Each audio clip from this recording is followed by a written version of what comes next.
ओम सभी को नमस्ते। मंत्रोच्चारण। ओम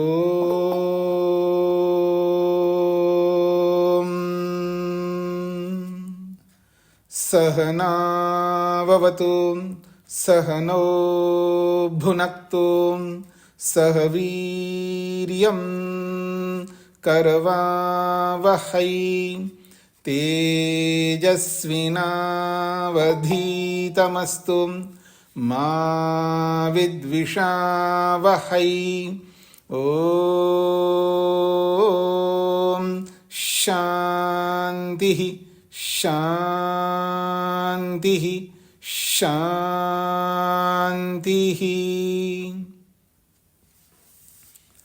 सांख्य दर्शन की कक्षा संख्या 128 है। छठे अध्याय के 50वें सूत्र तक हमने विचार किया है।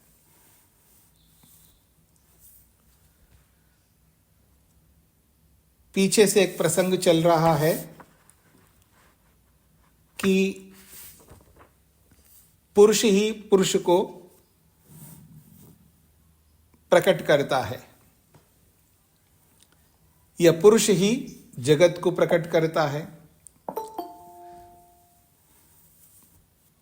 उसका खंडन किया है।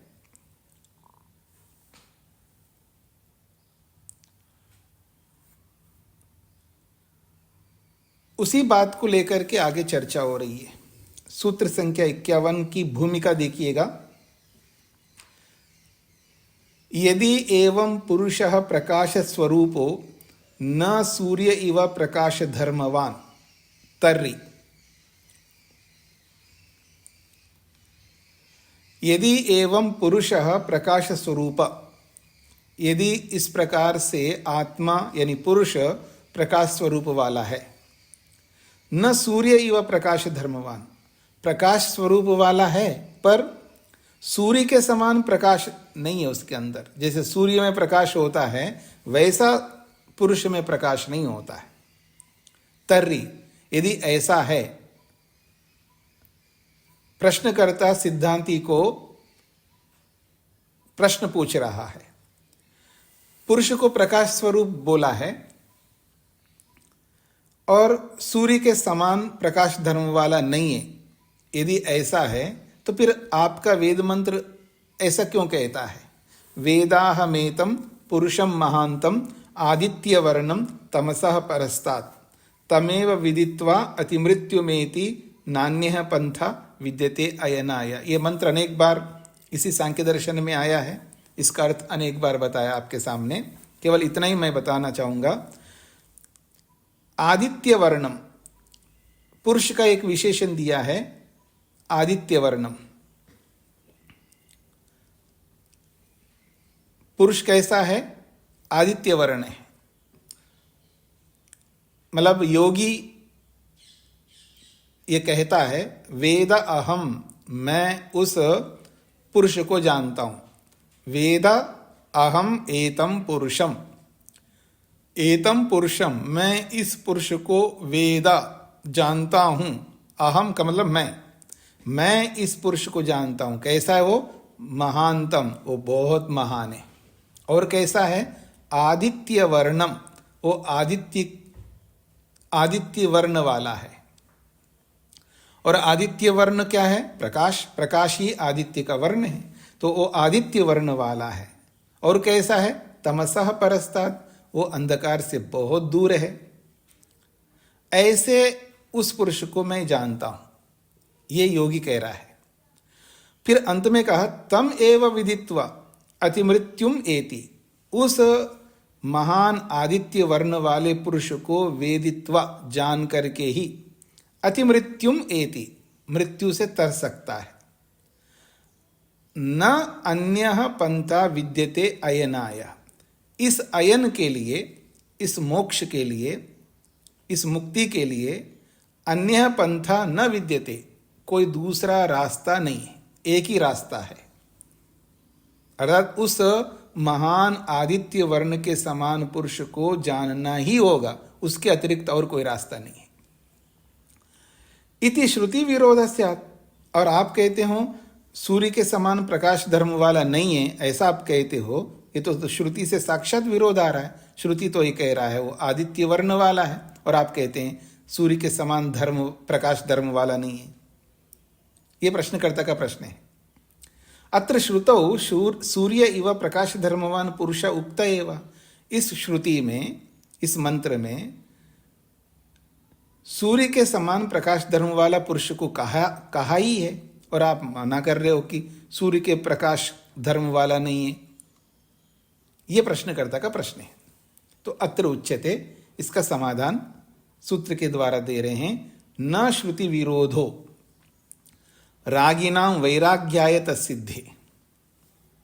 बड़ा अच्छा सूत्र है। कहते श्रुति विरोध न, श्रुतेर विरोधो नास्ति। हम कोई श्रुति के विरोध नहीं कह रहे, यतः क्योंकि श्रुतौ, श्रुति में ये जो कहा है आदित्य वर्णम, रागिनाम जनानाम वैराग्याय, रागियों के वैराग्य के लिए, जो रागी जन हैं, जो रागग्रस्त होते हैं, ऐसे रागग्रस्त मनुष्यों के लिए वैराग्याय, वैराग्य उत्पन्न करने के लिए, संसाराद वैराग्य उत्पादनाय, इस संसार से वैराग्य को उत्पन्न करने के लिए सूर्य इव प्रकाशवान, सूर्य के समान प्रकाश वाला है। कौन? परम पुरुष, वो परम पुरुष परमात्मा सूचिता, ऐसा सूचित किया है। यानी रागग्रस्त लोगों के लिए सूर्य के समान प्रकाश धर्म वाला ऐसा बोला है। तद भिन्न संसारश्च तमोरूपः, तद भिन्न, वो अलग ही है, सूर्य से सर्वथा अलग है परमात्मा। संसारश्च, संसार से भी अलग है। और ये संसार कैसा है? तमोरूपा, वो तमोगुण के समान है। ये संसार जो है तमोरूप के समान, अर्थात अंधकार के समान है ये संसार। जब संसार तमोगुण के समान है और ईश्वर को सूर्य के समान बताया, ये उपमा दी है इसमें। तो तमोरूपात् संसारात् स्यात् वैराग्यम रागिनः। जब संसारी तमोरूप है, अंधकार रूप है, तो ऐसे तमोरूप संसार से रागी लोगों को वैराग्य उत्पन्न हो, इसलिए ऐसा कहा है। न अतः परम पुरुष आदित्य इव प्रकाशवान उक्तः, इसीलिए परम पुरुष परमात्मा को आदित्य के समान प्रकाश वाला कहा है। केवल इसी उद्देश्य से कहा है क्योंकि ये संसार तमोरूप है और ईश्वर को, ब्रह्म को सूर्य के समान बोला है, इस रूप में बोला है। क्यों? ताकि ये रागी लोग संसार से वैराग्य उत्पन्न कर सके। तमेव ज्ञात्वा मृत्युम अतिक्रम्य अमृतत्वं प्राप्नोति इति लक्ष्यम अपि वैराग्यस्य निर्दिष्टम। तमेव ज्ञात्वा, उस ब्रह्मरूपी परमात्मा को, परम पुरुष को जान करके ही मृत्युम अतिक्रम्य, मृत्यु का उल्लंघन करके, अर्थात मृत्यु से छूट करके अमृतत्वं प्राप्नोति, अमृतत्व को, मोक्ष को प्राप्त होता है योगी।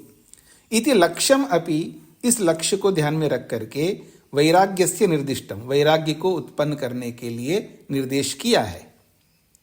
अतः परम पुरुषस्य प्रकाशवत्व कथन सिद्धि श्रुतो न स्वतः पुरुष बहुत्व प्रकाशनाय। अतः इसलिए परम पुरुषस्य प्रकाशवत्व कथन सिद्धि, परम पुरुष परमात्मा का प्रकाश स्वरूप है ऐसा जो कथन करने की जो सिद्धि है वो श्रुति में है। न स्वतः पुरुष बहुत्व प्रकाशनाय,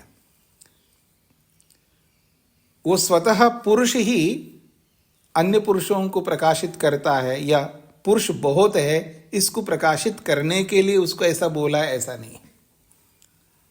पुरुष बहुत तो अलग ढंग से है, बस केवल परम पुरुष को प्रकाशवान इसलिए बोला है ताकि वो वैराग्य को उत्पन्न कर सके। ये पूरा हो गया सूत्र का भाष्य। अब कहते हैं सूत्र पर विज्ञान भिक्षु भाष्ये सूत्रमिदं अप्रासंगिक कल्पनायाम सूत्र शैल्या विपरीतम योजितम तन्न सम्यक। विज्ञान भिक्षु के भाष्य में सूत्रमिदम, ये जो सूत्र है 51वां सूत्र, इस सूत्र को अप्रासंगिक कल्पना करके सूत्र की शैली से विपरीत अर्थ का योजन किया है, ऐसा करना तन्न युक्तम, वो उचित नहीं है। और वो क्या विपरीत योजन किया वो यहाँ तो नहीं बताया, बस केवल इतना ही कहा है। विज्ञान भिक्षु के भाष्य में इस सूत्र का जो अर्थ होना चाहिए वो प्रसंग से भिन्न कल्पना करके सूत्र की शैली से गलत अर्थ किया है, बस इतना बोला है उन्होंने। सूत्र का अभिप्राय सबको समझ में आ गया जी, क्या कहना चाहते?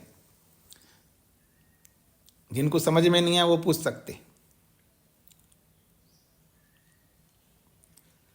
आगे बढ़ूं। ननु परम पुरुषस्य प्रकाशवत्व प्रतिपादिकायां श्रुतौ जगतो वैराग्य कल्पना व्यर्थम क्रियते। प्रश्नकर्ता का प्रश्न है, परम पुरुषस्य प्रकाशवत्व प्रतिपादिकायां श्रुतौ, परम पुरुष परमात्मा को प्रकाशवान है ऐसा प्रतिपादित करने वाली जो श्रुति है, उस श्रुति में जगतो वैराग्य कल्पना व्यर्थम, जगत से वैराग्य को उत्पन्न करने की जो कल्पना बता रहे हो आप, ये कल्पना करना व्यर्थ है। किंतु जगदेव नास्ति, जब वास्तव में जगत ही नहीं है तो फिर उससे वैराग्य करने की कल्पना करना तो मूर्खता वाली बात है। वो कहना चाह रहे हैं, ये जो श्रुति में परम पुरुष को प्रकाशवान के रूप में जो प्रस्तुत किया है, वो क्यों प्रस्तुत किया है? इसलिए प्रस्तुत किया है क्योंकि जगत से, संसार से मनुष्य वैराग्य को उत्पन्न करे, इसलिए ऐसा प्रस्तुत किया है। तो प्रश्नकर्ता कहता है, ऐसा जो प्रस्तुतिकरण है वो व्यर्थ है। क्यों व्यर्थ है? क्योंकि जगदेव नास्ति, जब संसार ही नहीं तो उस संसार से वैराग्य को उत्पन्न करने की बात ही नहीं बनेगी। क्यों जगत नहीं है? क्योंकि मिथ्या खलु जगत, जगत तो मिथ्या है। कैसे मिथ्या है? स्वप्नवत, स्वप्न के समान है। यह मायावत, यह मायाजाल जो जादूगिरी है, जादूगर नहीं, जादूगिरी, जो जादूगिरी की जाती है उसको माया भी कहते हैं। तो जैसे जादूगिरी में वास्तव में वो होता नहीं है, वो जादू करता है, तो जादू के समान है, यह स्वप्न के समान है। इसलिए निरर्थकम वैराग्य संपादनम, वैराग्य को उत्पन्न करना और उससे जगत से वैराग्य उत्पन्न करना, ये तो व्यर्थ है। वैराग्य को उत्पन्न करने की कोई आवश्यकता ही नहीं। जब जगत ही नहीं है तो वैराग्य क्या उत्पन्न करना, किससे वैराग्य उत्पन्न करना? जगत तो मिथ्या है। ये प्रश्नकर्ता का प्रश्न है। अत्र उच्यते, इसका समाधान कर रहे हैं। अब ध्यान से देखिए सूत्रकार क्या कहना चाहते हैं। जगत सत्यत्वम, जगत सत्यत्वम, जगत सत्य है, मिथ्या नहीं है जगत। जगत सत्यत्वम, जगत सत्य है। अदुष्ट कारण जन्यत्वात् बाधक अभावात्, अदुष्ट कारण जन्यत्वात् जगत सत्यत्वम, बाधक अभावात् जगत सत्यत्वम, ऐसा है। इसका जो अन्वय करेंगे ना, जगत को सत्य है ये कैसे कह सकते हैं? तो कहते हैं अदुष्ट कारण जन्यत्वात्, दुष्ट कारण और अदुष्ट कारण। दुष्ट कारणों से जगत को मानना तो मिथ्या माना जाएगा। दुष्ट कारण का मतलब दोष युक्त कारण, वो कारण नहीं है लेकिन कारण मान करके बताते हैं। जैसे स्वप्नवत ऐसा जो हेतु दे रहे हैं, वास्तव में वो दोषपूर्ण है। तो जैसे दोषपूर्ण कारण देकर के जगत को मिथ्या सिद्ध करना है, तो ऐसा नहीं है। अदुष्ट कारण जन्य, अर्थात यथार्थ कारण होने से, अदुष्ट कारण जन्यत्वाद का मतलब है यथार्थ कारण होने से जगत सत्य है। यानी जगत के सत्य होने में यथार्थ कारण है, कोई दोषयुक्त कारण नहीं हमारे पास में।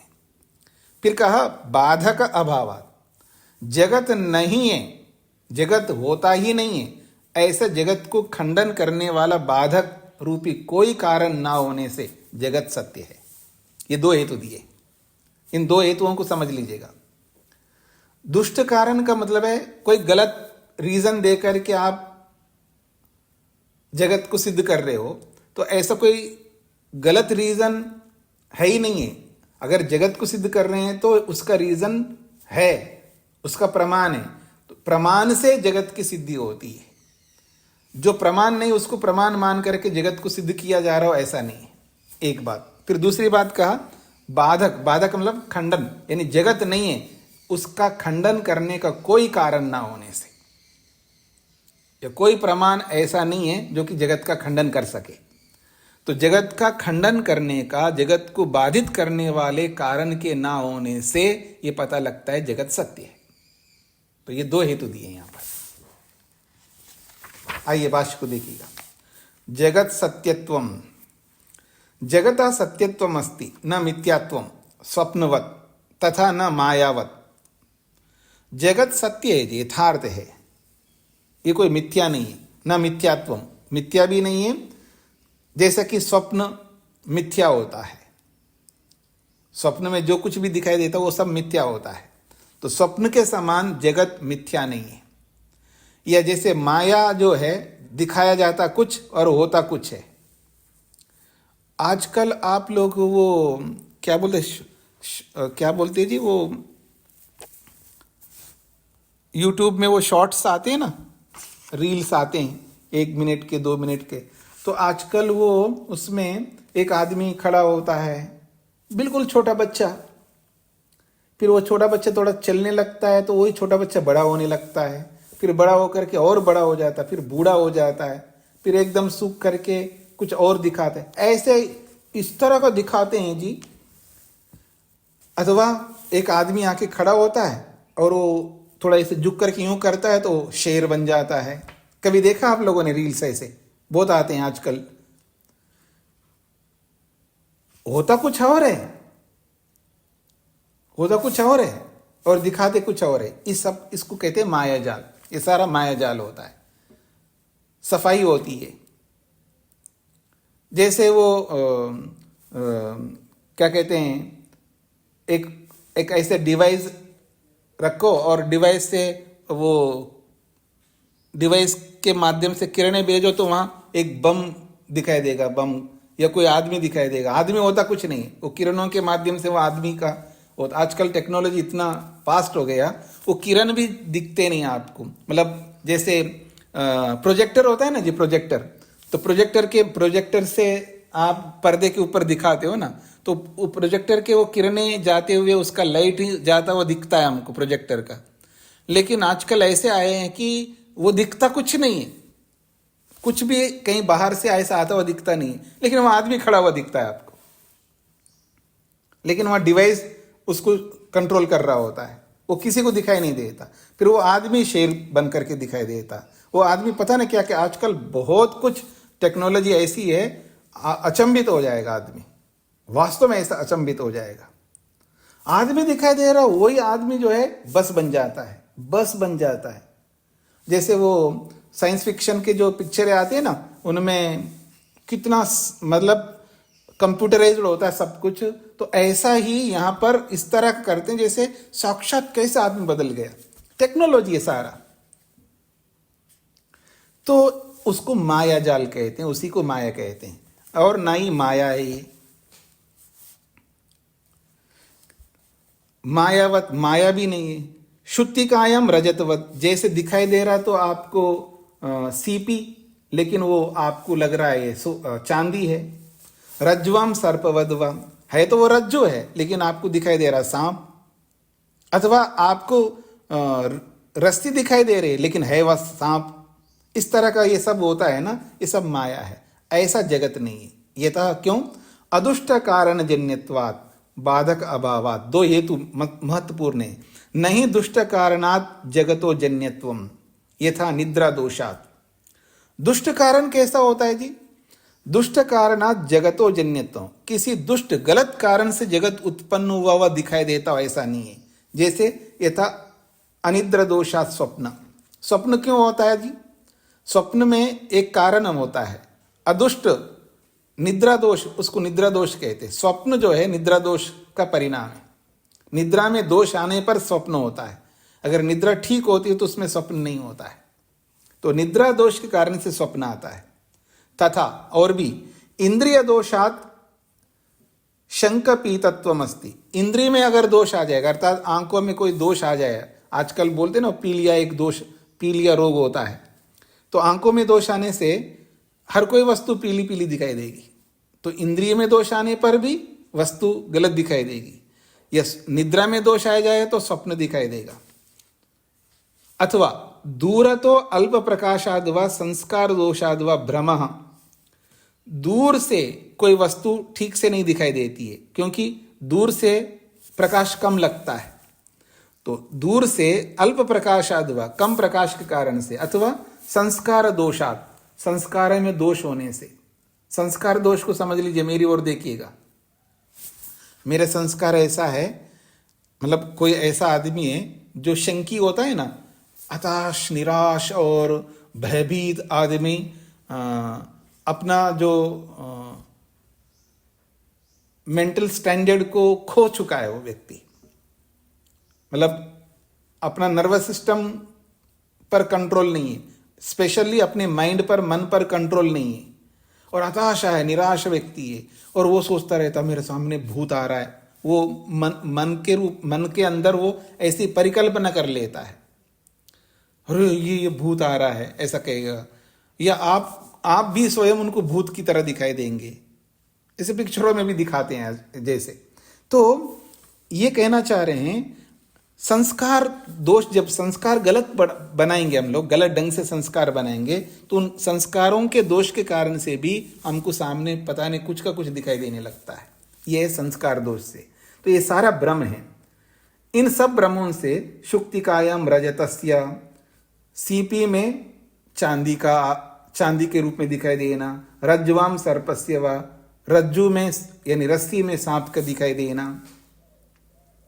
हाँ जी, मेरी ओर देख रहे हैं जी। वो नूडल्स खाते हैं जी आप लोग, सामने नूडल्स रखो रेडीमेड, मतलब कभी भोजन नहीं है, मान लो किसी कारण से रेडी टू ईट वाली 2 मिनट में नूडल्स तैयार, और बर्तन में रखो नूडल्स में। उस सब जो है वो जो चलने वाले होते हैं ना लंबे लंबे कीड़े, वो कीड़ों की तरह दिखाई देगा आपका। संस्कार दोष है वो, इस पिक्चरों में दिखाते हैं। संस्कार दोष है, मुश्किल हो जाएगा आपको खाना। अब सामने क्या कहते हैं, बासमती चावल का पुलाव बना दिया रखा, वो सब कीड़े की तरह दिखाई दें आपको, कैसे खाओगे आप? तो ये जो संस्कार दोष है बहुत व्यापक रूप से मन के अंदर बैठा रहता है। तो ये सारा भ्रम से इस तरह आपको दिखाई देता है। अपितु लेकिन जगत तो सत्य है, जैसा कि श्रुति कहती है, सूर्य चंद्रमसो धाता यथा पूर्वम अकल्पयत। धाता धारण करने वाला परमात्मा ने सूर्य को, चंद्रमा को वैसे ही उत्पन्न किया जैसे पूर्व सृष्टि में उत्पन्न किया। परमात्मना जन्यम जगत स्पष्टम उक्तम श्रुतौ, श्रुति में परमात्मा से जन्य उत्पन्न, जन्यम का मतलब उत्पन्न, परमात्मना जन्यम परमात्मा से उत्पन्न जगत को स्पष्ट रूप में श्रुति ने प्रस्तुत किया है। अब दूसरे कारण को, ये सब चला अदुष्ट कारण का अर्थ बताया। अब बाधक अभावात, बाधक अभावात अपि जगत न स्वप्नवत मायावच्च। बाधक अभावात अर्थात जगत को खंडित करने वाला कोई भी बाधक कारण के ना होने से, अर्थात जगत नहीं है, जगत नहीं है, नहीं होता है ऐसा बताने वाला बाधक कारण के ना होने से। जगत न स्वप्नवत, जगत स्वप्न के समान नहीं है, न मायावच्च और न ही मायाजाल के समान है। जैसे कि शुक्तिकायम रजतम इव, जैसे सीपी में चांदी के समान दिखाई देना, अथवा रज्ज्वाम सर्प इव, रस्सी में सांप की तरह दिखाई देना, ऐसी कोई मायाजाल नहीं है, ना स्वप्न के समान है। नहीं जगतो बाधकमत्र किंचित उपलभ्यते, जगत को खंडित करने वाला कोई भी बाधक कारण यहाँ उपलब्ध नहीं है। यथा जैसे कि स्वप्न वस्तुनो बाधकम जागरणम, स्वप्न में जो भी वस्तुएं दिखाई देती हैं उन सबको खंडित करने वाला कारण कौन है जी? तो कहा जागरणम, जागरण, जागरण होते ही स्वप्न में जितने भी वस्तुएं दिखाई देती हैं कुछ नहीं दिखाई देगा, अर्थात वो नहीं थे, वो सारी वस्तुएं नहीं थी, लेकिन उसको बाधित करने वाला कारण कौन है? जागरण, जाग जाओ तो सब समाप्त। तो ऐसा जगत मिथ्या है जगत वास्तव में नहीं होता है तो उसको खंडित करने वाला कोई कारण तो लाओ। कोई कारण नहीं है, ये कहना चाहते हैं। यथा वा मायावत शुक्तिका रजतस्य रज्जु सर्पस्य बाधकम आवरण द्रव्यम विच्छेदः। जैसे शुक्तिका रजतस्य, जैसे सीपी को चांदी मानना है अथवा सांप को सर्प मानना है, तो उसका बाधक क्या है, उसको खंडित करने वाला कारण क्या है? तो आवरण द्रव्य विच्छेद। उसके ऊपर जो आवरण रखा है, यानी है तो रस्सी है, लेकिन उसके ऊपर ऐसा आवरण चढ़ा दिया है वो सांप की तरह दिखाई दे रहा है। अथवा है तो सांप है, उसके ऊपर ऐसा आवरण दे दिया और रस्सी की तरह आपको दिखाई दे रहा है। तो आवरण रूपी द्रव्य है, उसको हटा दो तो वास्तविकता दिखाई देगी आपको। अथवा सावधान दृष्टि, सावधान से देखो, आप राइट एटीट्यूड से देखो, यथार्थ रूप में देखने का प्रयास करो तो आपको पता चलेगा ये रस्सी है या सांप है। अथवा जब ठीक प्रकाश आ जाता है तो पता चल जाएगा आपको ये रस्सी है या सांप है। न तथा अत्र, इस तरह का कोई कारण तो है ही नहीं है जगत के ना होने के पीछे कारण। जगत तो प्रत्यक्षादि प्रमाणे उपलभ्यते ही, जबकि ये जो संसार है प्रत्यक्ष प्रमाण से, अनुमान प्रमाण से, शब्द प्रमाण से सिद्ध होता ही है। इसलिए जगत मिथ्या नहीं है, सत्य है, ये इसका तात्पर्य है।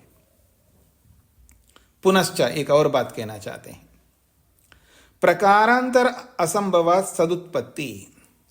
प्रकारांतर असंभवात, प्रकारांतर का मतलब है और भी जो भी आप कारण देंगे जो कि पहले अध्याय में दिए थे, उन सारे कारणों के ना होने पर यह समझ में आता है सदुत्पत्ति। सदुत्पत्ति का मतलब है यथार्थ से ही जगत उत्पन्न होता है, उसके पीछे अयथार्थ कोई मिथ्या कारण नहीं है जगत को उत्पन्न करने का। प्रकारांतर असंभवात जगत उत्पत्ति विषये प्रथम अध्याय उक्त प्रकारांतरानाम निराकृतत्वात्। जगत किससे उत्पन्न होता है? क्या इससे उत्पन्न होता है? तो उसका निषेध कर दिया। क्या काल से जगत उत्पन्न होता है? उसका निषेध कर दिया।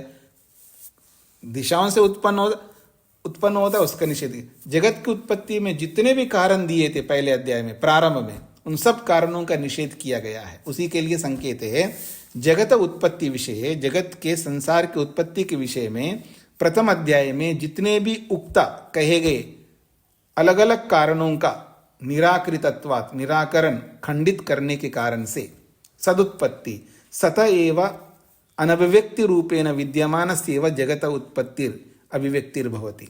इसलिए सत्तात्मक, जो कि सत्तात्मक तो है लेकिन अनभिव्यक्ति रूपेण, वो अनभिव्यक्ति के रूप में, अप्रकट रूप में विद्यमान है उसकी सत्ता।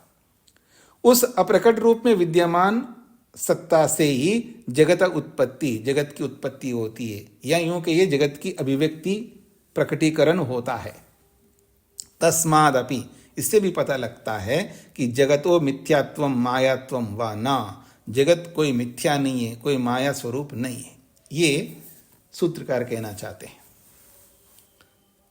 आगे बढ़ रहा हूं मैं, जहां कहीं भी आपको समझ में ना आए तो पूछते रहना। जगतो न मिथ्यात्वम, चलिए आपकी बात हम मान लेते, जगत मिथ्या नहीं है। भवतो तस्य अस्तित्वम, उस जगत का अस्तित्व हो जाए, हमें कोई आपत्ति नहीं है। अब हमारा प्रश्न ये है, जगत संहतम, जगत तो संघात है। आप में से कितने लोगों को पता है जी संहत का अर्थ क्या होता है? संघात का अर्थ क्या होता है? हाथ खड़ा कर सकते हैं। संघात, संहत का अर्थ क्या होता है? कितने लोग जानते हैं? चलिए, लगभग अच्छी बात है, सभी लोग जान रहे हैं। तो जगत तो संघात है। संघात का मतलब है अनेक वस्तुओं से मिलकर के जो वस्तु बनती है उसको संघात कहते हैं।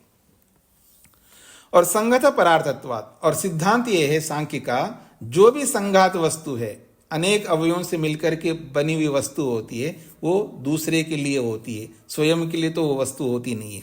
तो संगत परार्थत्वात्, जो संघात होता है वो दूसरे के लिए होता है।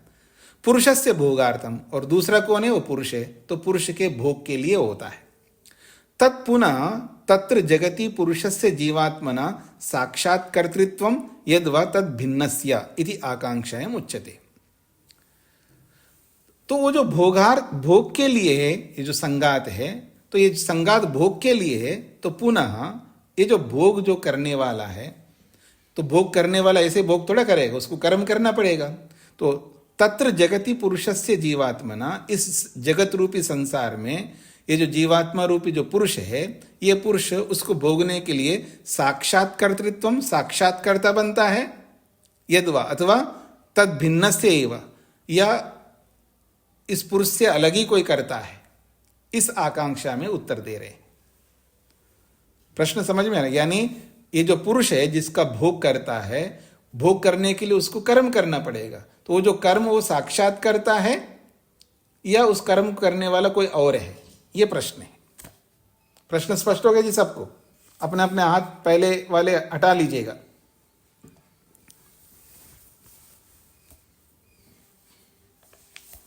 या आपको कोई पूछना है? अनीता जी को कुछ पूछना है क्या? तो हाथ हटा लीजिएगा। रचना जी कुछ पूछना है क्या? हाँ जी, शेखर जी। जी प्रणाम स्वामी जी। इसका क्या मतलब कर्म करने वाला कोई और है, क्या कहना चाहते हैं, ये नहीं समझ में आया। इसमें ये कहना चाहते कर्म कौन करता है, आत्मा करता है या आत्मा से अलग कोई और करने वाला है कर्म, ये प्रश्न है। जो हम कर्म कर, जो भी कर्म होते हैं हमारे जीवन में, उन कर्मों को करने वाला साक्षात आत्मा कर्म करता है या आत्मा से भिन्न कोई और कर्म करता है, ये प्रश्न है।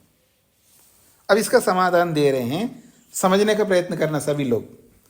मैंने अनेक बार इसका अर्थ बता दिया था इस सूत्र का, अब वापस आ गया। तो सांख्य का सिद्धांत है अहंकार कर्ता न पुरुष, कर्म करने वाला तो अहंकार है, पुरुष नहीं। अब यहां आप सबको धैर्य रखना है, यानी यहां ये नहीं कहना चाह रहे कि पुरुष रहे ना रहे लेकिन स्वयं जड़ पदार्थ ही कर्म करता है, ये इसका तात्पर्य नहीं। मतलब सीधा सीधा जो कर्म होता है वो अहंकार करता है, पुरुष सीधा कोई कर्म नहीं करता, वो करवाता है, वो दृष्टा बनता है। याद रखना, जीवात्मा पुरुष जो है वो दृष्टा मात्र है, वो कर्म कुछ नहीं करता है। मैंने कई बार आपके सामने रखा है, अभी भी देखिए मेरी ओर। पुरुष मान लो जैसे ये मेरा हाथ है, ऐसा है बस, वो हिलता भी नहीं है, ऐसा है।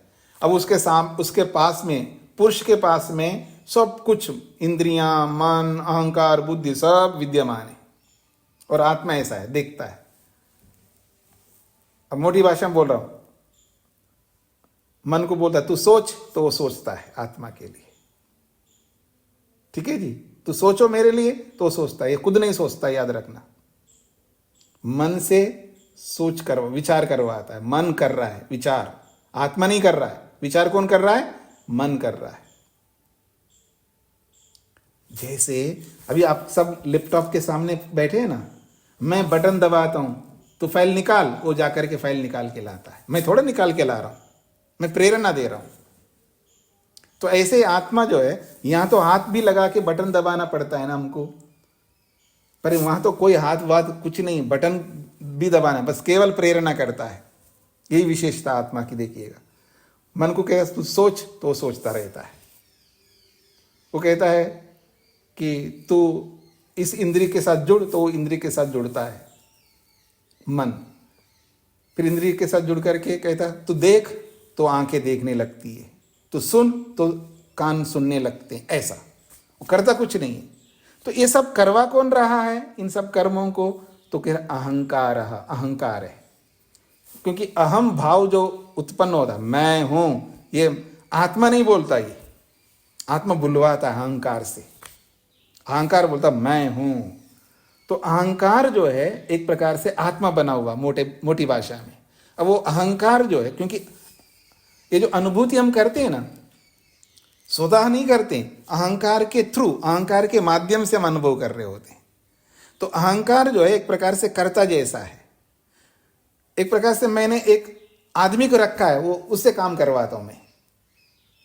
ऐसे समझ लीजिएगा। तो अहंकार कर्म करने वाला है, आत्मा नहीं। आत्मा तो बस केवल दृष्टा बन करके देखता है और आदेश करता रहता है, ये इसका तात्पर्य है। अहंकार कर्तृत्व व्यापारवान, अहंकार ही कर्म करने का व्यापार करता है। अहम वृत्तिकस्य अंतकरणस्य कर्तृत्व व्यापारः, अहम वृत्तिकस्य अंतकरणस्य, अहम वृत्ति वाला अर्थात अहम मैं हूं, इस वृत्ति को अनुभव करने वाला जो करण है, उस करण का ही कर्तृत्व है, कर्तृत्व का व्यापार है।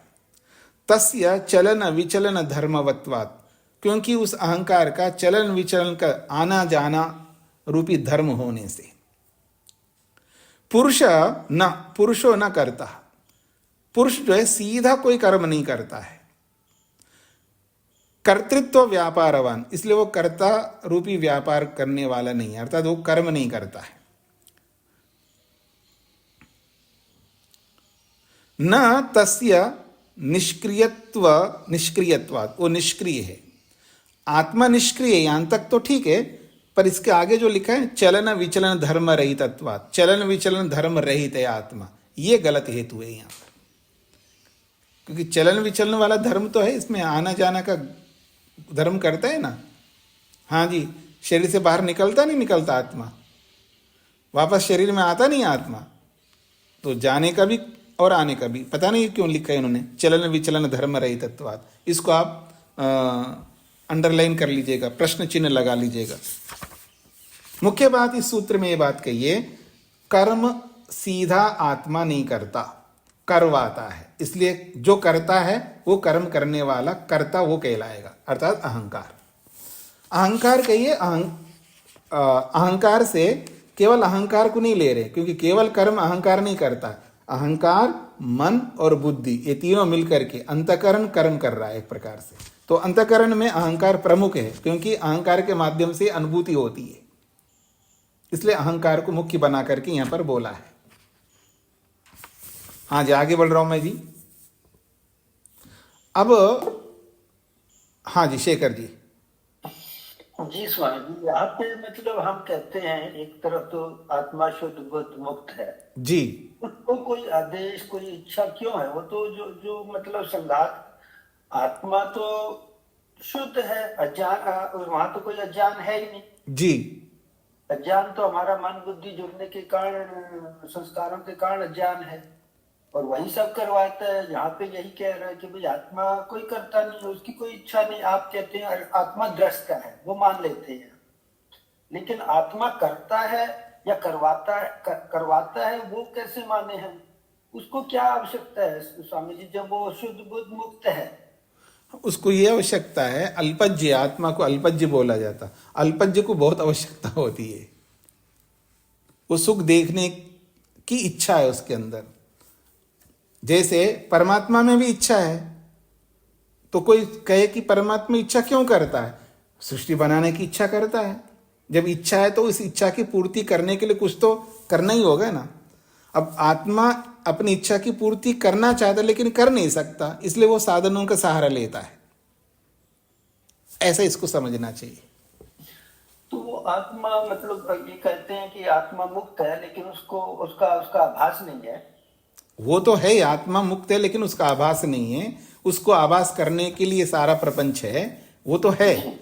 लेकिन जैसे परमात्मा भी नित्य शुद्ध बुद्ध मुक्त स्वभाव है। जब नित्य शुद्ध मुक्त स्वभाव है तो सृष्टि क्यों बनाता? सृष्टि करने की इच्छा क्यों है तो है।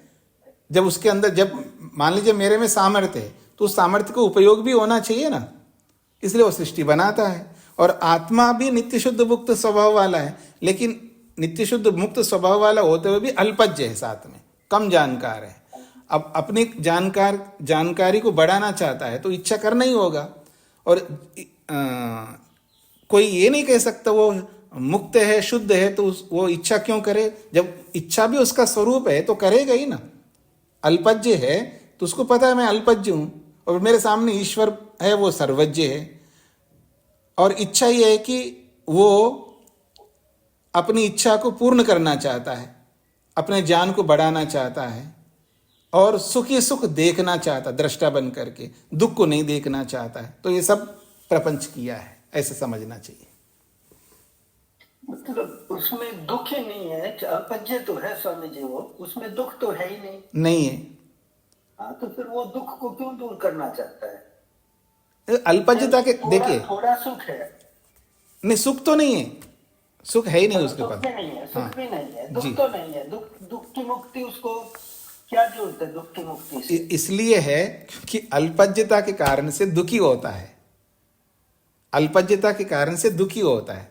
मान लीजिएगा मेरे पास सुख भी नहीं है, दुख भी नहीं है, लेकिन अल्पज्यता है, और आपके पास में मेरे से ज्यादा ज्ञान है, तो मैं अल्पज्ञ हूं और मेरे से आगे बढ़े हुए आप हैं, तो मेरे अंदर ये इच्छा उत्पन्न होती है कि आपके पास जो मेरे पास नहीं, जो आपके पास है, उसको मैं अनुभव करूं दृष्टा बन करके। तो जब अनुभव करूंगा दृष्टा बन करके, तो फिर मेरे को ये सारा प्रपंच करना पड़ेगा, कर्म आदि करने होंगे। इसलिए ये सारी स्थिति उत्पन्न की है परमात्मा ने। तो ये तो आबाल मुझे मार, मतलब आत्मा अपने आप में शुद्ध है, बुद्ध है, कोई उसको दुख नहीं है, तो वो अपने आप बिना बात के अपने दुखों को बुलाता है। हाँ, क्योंकि अल्पज्यता है ना, अल्पज्यता बहुत बड़ा रीजन है। अगर वो अल्पज्य नहीं होता तब तो समस्या ही नहीं आएगी। जो आप कह रहे हो उसकी समस्या ही नहीं है, लेकिन समस्या इसलिए आ रही है क्योंकि अल्पज्यता के कारण से ये सारी समस्या आती है। जी स्वामी जी। वर्मा जी को क्या पूछना है?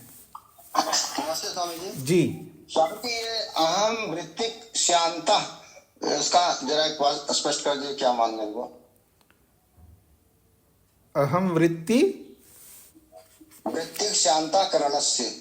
ने आप वाक्य गलत बोल रहे हो, मेरे को वो पंक्ति बताइए तो मैं बता सकता पहले हूँ। ही पंक्ति में स्वामी जी आगे अहंकार कर्तव्य व्यापारवान अहम वृत्तिक शांता करणस्य। देखिए, मैंने अनेक बार आप लोगों को बोला है, केवल पहली पंक्ति का मतलब कहाँ से पृष्ठ संख्या बताइए, सूत्र बताइए। 54 स्वामी जी, उस सब जो अभी आपने पढ़ाया है 54, अहम वृत्तिक शांता करणस्य कर्तव्य व्यापार तस्य, ये है देखिए, पहली लाइन में। सुनिए, दोष बता रहा हूं मैं आपको। अब हम पढ़ रहे हैं 55वां सूत्र, समझ रहे हैं? 55वां सूत्र पढ़ रहे हैं ना, और आप पूछ रहे हो 54वें सूत्र के विषय में। हाँ? तो फिर आपको बताना पड़ेगा ना पृष्ठ संख्या जी। हम तो 392 पृष्ठ पर हैं, और आपको बताना 391 पृष्ठ में सूत्र संख्या ये और पहली पंक्ति, तो तुरंत हो जाएंगे। इतना प्रपंच करना नहीं पड़ता। जी स्वामी जी। जी, अहम वृत्तिकस्य अंतकरणस्य। अहम वृत्तिकस्य, ये षष्ठी विभक्ति में, अहम अनुभूति करने वाले अंतकरण का, अहम की अनुभूति करने वाले इस अंतकरण का ही कर्तृत्व व्यापार है। अनुभूति करने वाला, अहम की अनुभूति करने वाला। शांता माने श्यांता है। देखिए, मैं जो बोल रहा हूं उसको नहीं पकड़ रहे हैं आप। ये श्यांता नहीं है। अहम वृत्तिकस्य एक शब्द है, अहम वृत्तिकस्य एक शब्द है, फिर अलग करेंगे तो अंतकरण से दूसरा शब्द है। जी, धन्यवाद स्वामी जी, समझ गया। हाँ जी, हाँ जी। सविता जी को क्या कहना है?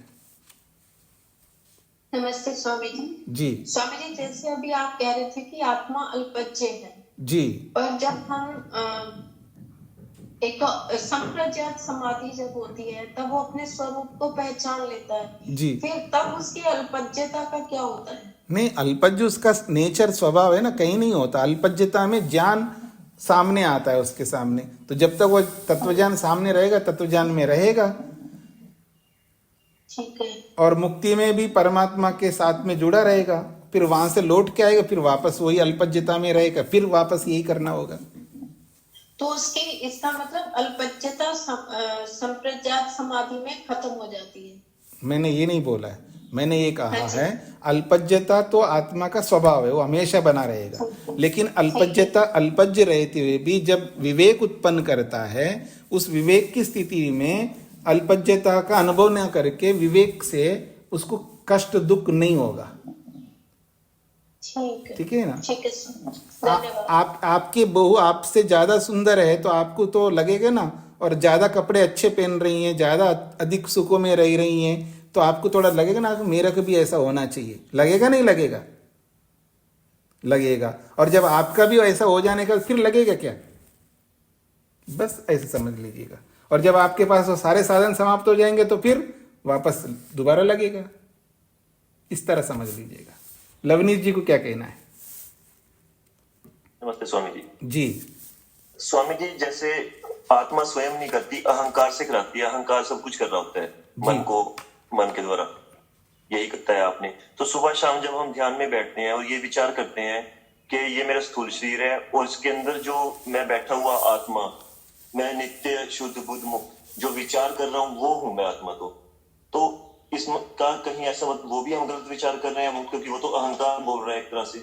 नहीं, अहंकार से जब तक शरीर में रहेंगे अहंकार के माध्यम से ही अनुभव करेंगे। चाहे गलत अनुभव करेंगे चाहे यथार्थ अनुभव करेंगे, अहंकार के माध्यम से अनुभव करना होगा। लेकिन हमको ये समझ में आएगा मैं अहंकार के माध्यम से अनुभव कर रहा हूं, ये एहसास होना बहुत बड़ी बात है। ये तो एहसास नहीं होता हमको। जिस दिन ये एहसास हो जाए, ये अनुभव हो जाए, ये जो मन है, ये मन के माध्यम से मैं कर रहा हूं, मेरा मन नहीं रुकता, मेरा मन नहीं मानता, मैं परेशान हूं, टेंशन हो रहा है, ये सब समस्या कब है? मन को और आत्मा को अलग ना मानने के कारण से। जब ये अलग समझ में आएगा तब तो कोई समस्या नहीं आएगी। मैं इनसे करवा रहा हूं, इनको रोकता हूं। मैं जब करवा रहा हूं तो रोक भी सकता हूं। आज हमें ये अनुभव नहीं होता है कि मैं करवा रहा हूं और मैं रोक सकता हूं, ये हमको अनुभव नहीं होता है, इसलिए समस्या है आज।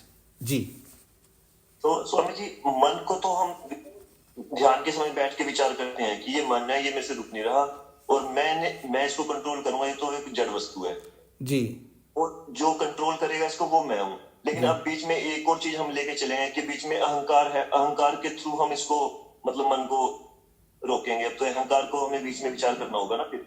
हाँ तो करेंगे ना, सबका करेंगे। जितने भी साधन है सबके साधनों के बारे में विचार तो करना ही होता है। ठीक है सर। जी शेखर जी।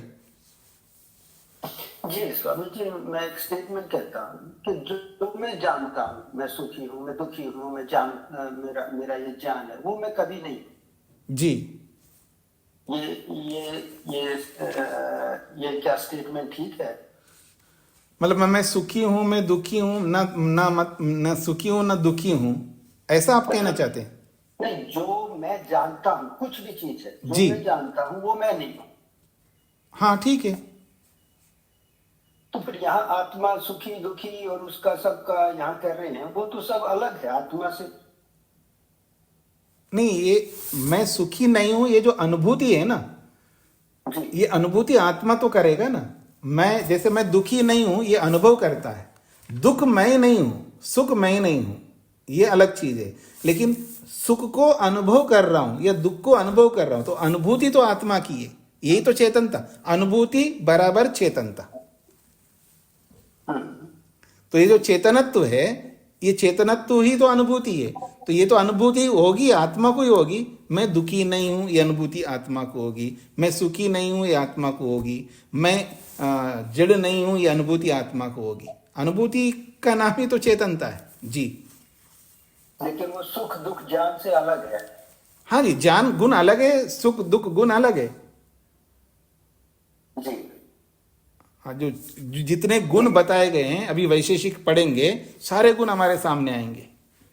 वो सारे गुण जब आ जाएंगे, बहुत अच्छा शास्त्र है। बस केवल मन लगना चाहिए उसमें, क्योंकि वो भौतिकी शास्त्र है, मतलब नहीं, केमिस्ट्री शास्त्र है। सारे एलिमेंट्स के बारे में, सब पदार्थों के गुण आदि, बड़ा अच्छा रुचिकारक विषय है, पर ये जानना बहुत जरूरी है। तो उसमें आप सारे गुण देखेंगे, एक एक गुण बिल्कुल अलग अलग प्रस्तुत किया है वहां पर, और एक गुण दूसरे गुण के साथ रह नहीं सकता। मतलब ये कोई सोचे कि सुख में दुख रहे, नहीं रह सकता, अथवा ज्ञान में रूप रहे, रूप गुण ज्ञान गुण में रहे, नहीं रह सकता, गुण में गुण नहीं रह सकता। ऐसे बहुत अच्छा रोचक विषय है वैशेषिक। वैसे बस मन लगा के पढ़ना होगा। तो आइए आगे बढ़ता हूं मैं। तो यहां पर बोला जा रहा है जी, कहां पर हम चल रहे थे?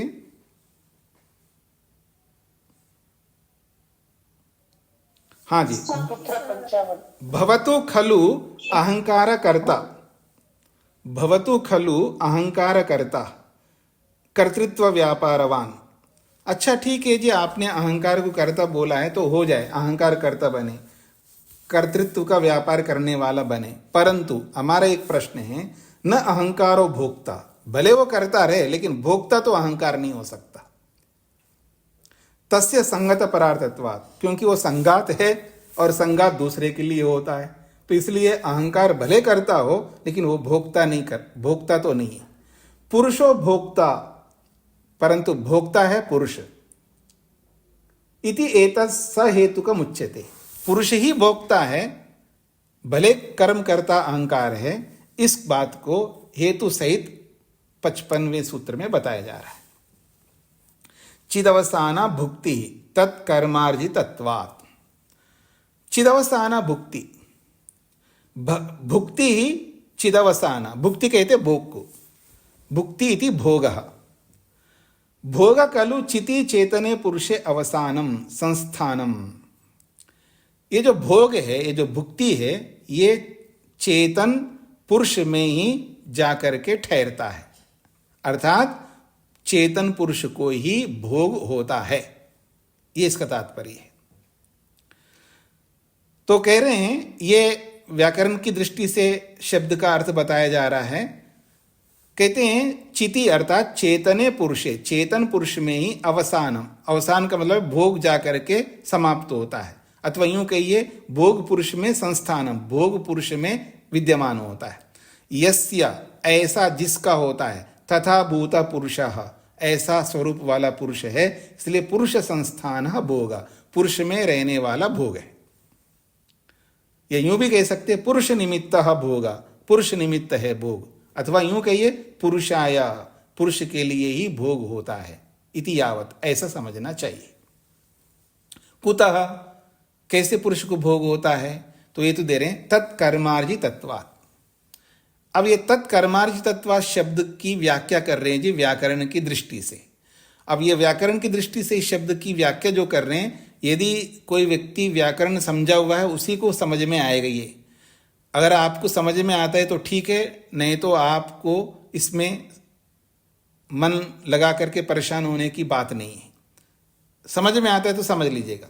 तो तत्कर्मार्जितत्वात् को खोल करके व्याकरण की दृष्टि से समझा रहे हैं। पुरुषस्य तत्कर्मार्जितत्वात्, पुरुषस्य, पुरुष को, तत्कर्मार्जित, तत् का मतलब है अहंकार के द्वारा कर्म अर्जित होने से, तत्कर्मार्जितत्वात् का मतलब अहंकार के माध्यम से कर्म अर्जित होने से। तस्य अहंकारस्य कर्माणि तत्कर्माणि, उसी को खोल रहे हैं, तस्य अहंकारस्य कर्माणि तत्कर्माणि, उस अहंकार के कर्मों को तत्कर्माणि कहते हैं। तत्कर्माणि अर्जितानि उपार्जितानि, तत् का मतलब है अहंकार हो गया, तो तत् उस अहंकार के द्वारा कर्माणि अर्थात कर्मों को अर्जितानि अर्जित किया गया है, अथवा उपार्जितानि उपार्जित किया गया है, अथवा यूं कहिए चरितानि, उस अहंकार के द्वारा कर्म चरितानि किए गए हैं, अथवा यूं कहिए उस अहंकार के द्वारा कर्म जो है संचितानि संचित किए गए हैं। किसके लिए किए गए वो संचित कर्म? यस्मै पुरुषाय, जिस पुरुष के लिए, स तत्कर्मार्जितः पुरुषः, तो ऐसे पुरुष को तत्कर्मार्जिता पुरुष कहते हैं। तो तत्कर्मार्जिता जो है ये पुरुष का विशेषण बना है। आप लोगों को समझ में आ रहा है जी ये बातें? अब वो पुरुषस्य तत्कर्मार्जितत्वात्, तत्कर्मार्जित उस अहंकार के द्वारा पुरुष के लिए कर्म अर्जित किया गया होने से, यह अर्थ निकल के आता है। मधु जी। नमस्ते स्वामी जी, तत्कर्म स्पष्ट नहीं हुआ। तत् शब्द का अर्थ है अहंकार। अच्छा, ठीक है। उस अहंकार के द्वारा कर्मों का अर्जन किया गया होने से, ये तत्कर्मार्जितत्वात् का मतलब है अहंकार ही कर्मों का अर्जन करता है। तो अहंकार के द्वारा कर्म अर्जित होने से, अहंकार के द्वारा कर्म एकत्रित किया गया होने से, अहंकार के द्वारा कर्मों को संचित किया गया होने से, यह है तत्कर्मार्जितत्वात् का अर्थ। अब इसी को दूसरे ढंग से व्याकरण की दृष्टि से एक अलग प्रक्रिया से बता रहे हैं। अथवा ऐसा भी समझ सकते हैं, तस्मै पुरुषाय कर्म, तस्मै पुरुषाय कर्म, उस पुरुष के लिए कर्म है। तो उस पुरुष के लिए जो कर्म है, इसको एक शब्द में कैसे बोलेंगे? तत्कर्म। पहले तत् शब्द का अर्थ अहंकार किया था, अब यहां तत् शब्द का अर्थ पुरुष कर रहे हैं, बस ये अंतर है। फिर मैं बोलता हूं जी, देखिए, तस्मै पुरुषाय, उस पुरुष के लिए कर्म, उस पुरुष के लिए कर्म। अब तस्मै पुरुषाय कर्म, 3 शब्द है ना यहां पर, इन 3 शब्दों को शॉर्ट में बना दिया तत्कर्म। तत्कर्म का अर्थ है उस पुरुष के लिए कर्म। अब उसको और अच्छे ढंग से समझा रहे हैं, तदर्थ कर्म। तदर्थ कर्म मतलब उस पुरुष के लिए कर्म, उस पुरुष के लिए जो कर्म है उसको तत्कर्म कहते हैं। तो तत्कर्म अर्जितम, उस पुरुष के लिए कर्म अर्जित किए गए हैं, ये ना, जिस अहंकार के द्वारा। स तत्कर्मार्जितो अहंकार। अब ये तत्कर्मार्जितो अहंकार का विशेषण बन गया। तत्कर्मार्जितो अहंकार, ये अहंकार का विशेषण हो गया, तत्कर्मार्जित अहंकार। पहले था पुरुष का विशेषण, अब यहां अहंकार का विशेषण बनाया। तस्य अहंकारस्य तत्कर्मार्जितत्वात्, उस अहंकार के द्वारा कर्म अर्जित किया गया है। किसके लिए? उस पुरुष के लिए। तो पुरुष के लिए कर्मों का अर्जन किया गया है, इसलिए तत्कर्मार्जितत्वात् ये शब्द है। तो 2 ढंग से यहां पर इस शब्द को समझाया है। उभयत्रापि विग्रयो अहंकारो ही पुरुषाय कर्माणि अनुतिष्ठति। इन 2 प्रकार के विग्रहों में, इन 2 प्रकार की व्याख्याओं में अहंकार ही पुरुष के लिए कर्मों को करता है, ये इसका तात्पर्य है, इसका सार है। उभयत्र आपका मतलब ये 2 प्रकार की जो व्याख्या की है तत्कर्मार्जितत्वात् का, तो उभयत्रापि इन 2 प्रकार के विग्रयो, इन 2 प्रकार की व्याख्याओं में अहंकार ही पुरुषाय कर्माणि अनुतिष्ठति, अहंकार ही पुरुष के लिए कर्मों को करता है, ये सार है। वो 2 व्याख्याएं समझ में आपको नहीं आए व्याकरण की रीति से, कोई बात नहीं, इस वाक्य को जरूर समझ लीजिएगा। इन 2 वाक्यों में, इन 2 प्रकार की व्याख्याओं में अहंकार ही पुरुष के लिए कर्म करता है, ऐसा निकल के आता है। तस्य परार्थत्वात्, क्यों अहंकार ही पुरुष के लिए कर्म करता है? क्योंकि उस अहंकार के परार्थ होने से। तस्य परार्थत्वात् का मतलब है उस अहंकार के परार्थ होने से, क्योंकि अहंकार दूसरे के लिए, वो पर कौन है? पुरुषार्थत्वात्, पुरुष के लिए होने से। फिर इसके लिए उदाहरण दे रहे हैं, कुठारवत, कुलाड़े के समान। क्योंकि कुलाड़ा करण है, करणम वो करण है, अर्थात वो उपकरण है, अर्थात वो साधन है, और ये अहंकार भी पुरुष के लिए साधन है। साधनम ही अहंकार पुरुषस्य, क्योंकि ये अहंकार भी पुरुष के लिए साधन है। जैसे कुलाड़ा किसी लक्कड़ पाड़ने वाले के लिए सहारा है, करण है, साधन है, ऐसे ही पुरुष के लिए अहंकार साधन है, कुलाड़े के समान।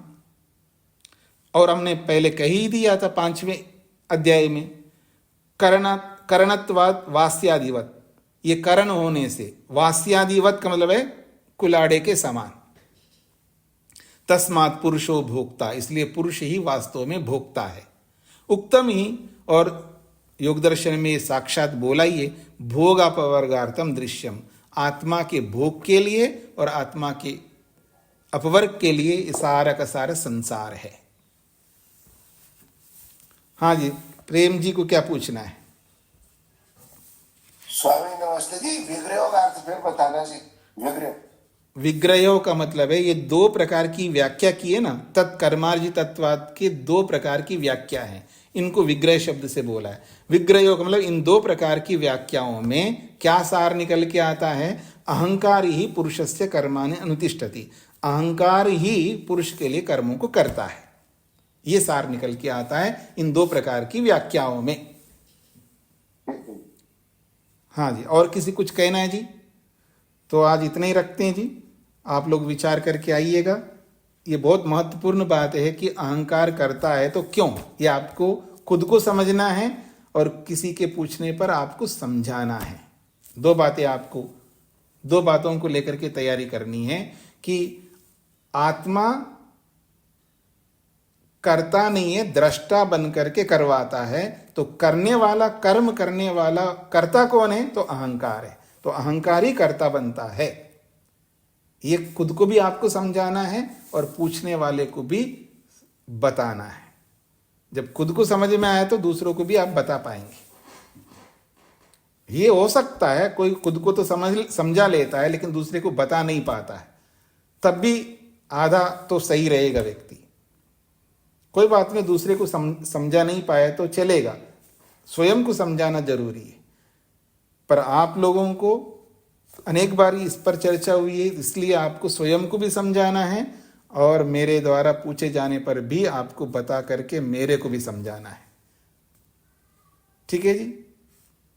ओम शांति शांति शांति।